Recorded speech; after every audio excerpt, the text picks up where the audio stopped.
You say you didn't really expect much, but then again, Broken Bones and the Pocket Change, you knew it was a good song, right? Yeah, I mean, no, I felt it. I mean, I felt it in my gut, and Where did the song come from? it actually there's an old Ovi Wright song that I listened to that I really loved, and somehow it kind of spawned. It's like a 6/8 kind of kind of slow ballady song, and it builds up, like all great, like Right. any good soul song does, and it's just about heart. It's a really like pungent like it says broken bones and pocket change is all she left me with. Well, that's a pretty brutal thing, to happen. And so it kind of came from that, some sort of heartbreak. Do you go back in your mind then to when you experienced it yourself to be able to sing it that What's way? bizarre is that every time we sing that song, every time I sing it, I can't help but go back. And that's I don't know if that's healthy, but it's kind of what happens. Anytime any set, any night, it's weird. Like some of them, like I'll be like, all right, I can get, but that's the one song every night that I'm gonna be like, I gotta get there, because if you don't, the song's not gonna mean the same thing. Right. And yeah, it's that one will get me. So is it with the other songs as well? I assume there is an element where you have to kind of be able to relate to it to sing it properly. Absolutely. Absolutely. So do you, when writing the record, was it mainly from your own perspective, or? Yeah, absolutely. I mean, it's a bit of a culmination of all these years. I mean, it's sex, God, and heartbreak. I mean, that's what it's always about. And so that's really kind of, and I drew from circumstances in my life, and it's not necessarily specifically about me, but it's definitely, I had to be able to relate emotionally how to put into the song. And so there's definitely a lot of elements of me in all of the songs. And then when you came to recording it, I believe it was done completely live on tape. So was this something you kind of insisted on? Well, yeah, because we didn't have much time. Okay. Like we had 5 days, so Right. we better be able to nail it.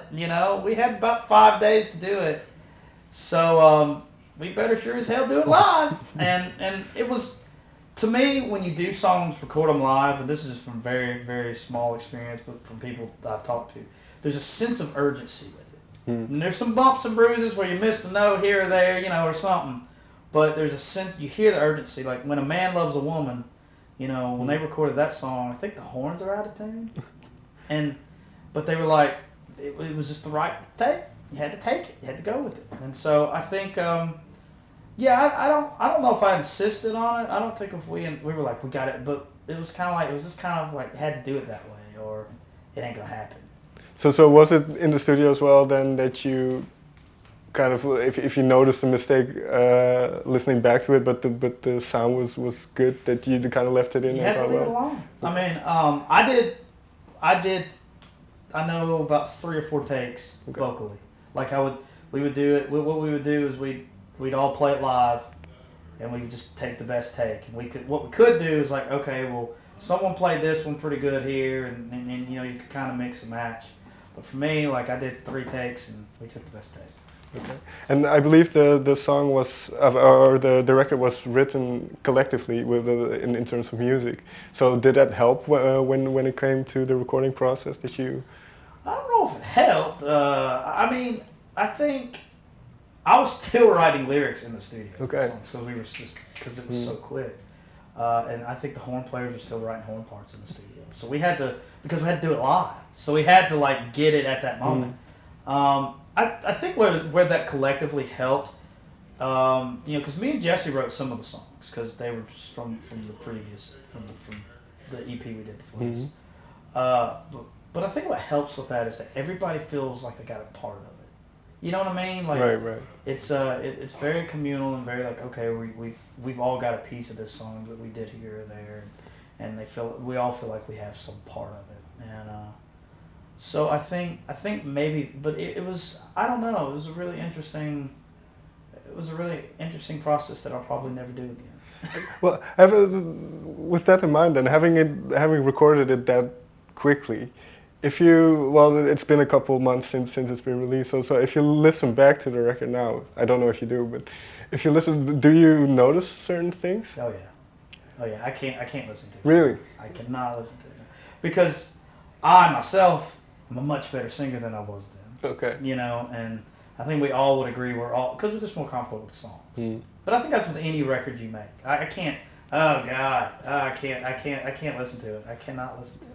But then when it comes to playing live, I assume it's totally different than because Yeah. you've progressed and Absolutely. Like we're not like a totally different band, but I mean at that time we had only been a band for 5 months, Mhm. and so you're like, oh God, you know. Now we recorded that in January of 2013. Okay. So you think about that. Well, it's March of 2015. So we've been playing those songs for about 2.5 years now. So are you getting kind of bored with them now then? It varies. Like if we like here when we play over in like Amsterdam, or we play in the Netherlands, or we play in the UK or anything like it's fun because not everybody's seen the show. Mm. You know that's neat, and it's new audiences and that kind of thing. Over in the States, we've played a few places a few times, a few cities a few times, and granted the places have gotten bigger and everything, but you kind of like, man, you don't want to come in with almost the same set into another city you played 4 months ago. So have you been working on new material? Actually, after this tour in March, we are bunkering up and we're gonna start writing for the new record. Okay. So excited. Do you have some ideas in mind already? I do. You know, I don't know. I don't know if they'll come to fruition, but I have a few ideas, and we're in this weird place. Like you got to kind of decide what you're going to do. Are you going to try and make this as big as you possibly can, or are you going to be like, hey man, this is a pretty good place to be? Like, but I do think as artists you have to progress, and you have to progress as a band. And so, you know, I'm a huge Prince fan. I feel like that's going to work its way in some of the like Curtis Mayfield funk type stuff, and then, you know, I mean, we'll probably still have elements of what we do now in it, but yeah, I'm excited, man. There's two things I love about doing this, and it's playing shows and writing and creating. And I've played plenty of shows, you know. Well, talking about live shows, it seems that I saw a couple of clips on YouTube, so it seems like you really immerse yourself in it. Was this always the case, even when you were in choir early on? I've only got one speed, and it's 100 miles an hour, or kilometers an hour here. And it's just that's the way I always am. I can't do something halfway. I've got to do it because I feel like what's bizarre is that I feel like I'm cheating myself and I'm cheating whoever's watching. But you know, I mean, there's some nights it'd probably be better to take it easy. You know, oh, you got to play.